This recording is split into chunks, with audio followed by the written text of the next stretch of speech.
કાલ ઉઠીને મારા જેવા રવાડે ચડવાનું નથી હો. આખો પ્રોગ્રામ સમજીને નિર્ણય લેજો. હા પાડી લે. હા તું રાજી રહેવો જોઈએ લે. હજી એક લે. આને હાચવી લેવાનો પ્રોગ્રામમાં. હવે એક જોક બોલું છું ખાલી પરણેલા માટે છે, કુંવારાને નહીં સમજાય કે તમારી ઘરવાળી તમારું કયું ના માને.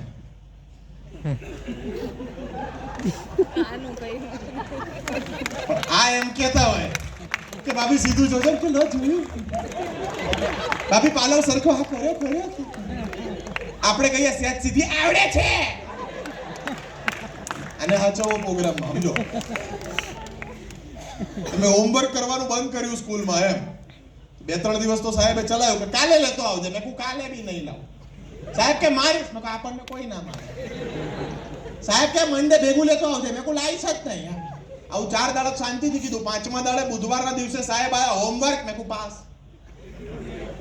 મને કે રેલવેનો ટીસી છું પાસ છો પાસ કે હોમવર્ક નહીં લાવે તો બહુ મારીશ. મને કોઈ ના મારે. કે તારા બાપુજીને પૂછતો આવજે કેમ ના મારે.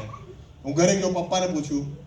6 વર્ષની ઉંમરે પહેલા ધોરણમાં ભણતો હતો. મેં મારા ફાધરને પૂછ્યું, પપ્પા મને કોઈ મારતું કેમ નથી? આપણી પાસે પાવર છે પણ ક્યાંથી આવે?